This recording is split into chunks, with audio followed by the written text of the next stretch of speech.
एक राजा थे, उनकी कोई संतान नहीं थी।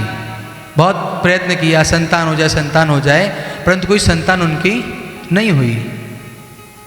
एक दिन एक ब्राह्मण उनके घर के आगे से निकला और चिल्लाते चिल्लाते बोले, एक रोटी दो एक बेटा लो, दो रोटी दो दो बेटा लो। अब इसके पहले की बात यह है कि जब राजा घर में जब संतान नहीं हुई, बहुत पूजा पाठ किया फिर भी संतान नहीं हुई, नारद जी एक दिन वहाँ से जा रहे थे। नारद जी गए भगवान के पास और कहा कि एक भक्त नीचे बहुत रो रहा है और कह रहा है बोले एक संतान नहीं है, उसे संतान दे दो। भगवान ने कहा बोले नारद जी, बोले उस राजा के भाग्य में 7 जन्मों तक संतान का योग नहीं है।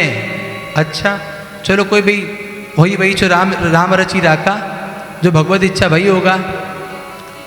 नारद जी चले गए। अब ब्राह्मण देवता जब वहाँ से निकले कि एक रोटी दो एक बेटा लो, दो रोटी दो दो बेटा लो।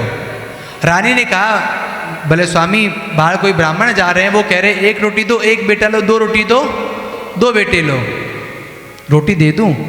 राजा ने कहा कि देवी इतने पूजा पाठ अनुष्ठान कर लिए कोई फायदा नहीं हुआ, दो रोटी में हमारा क्या घटेगा, दे दे। रानी गई, ब्राह्मण को उसने 2 रोटी उसे प्रदान कर दी।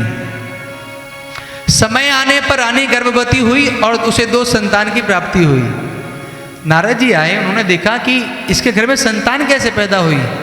नारद जी गए भगवान के पास और कहा कि प्रभु आपने तो कहा था कि उस राजा के घर में 7 जन्मों तक संतान का योग नहीं है, उसके घर में संतान वो भी 2-2, कैसे संभव है ठाकुर?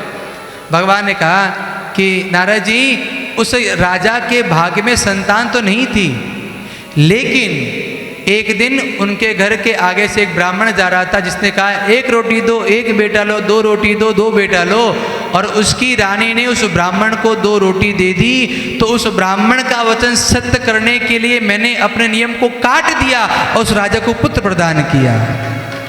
प्रबल प्रेम के पाले पड़कर प्रभु को नियम बदलते देखा, अपना मन टले टल जाए पर भगत का मानना टलते देखा।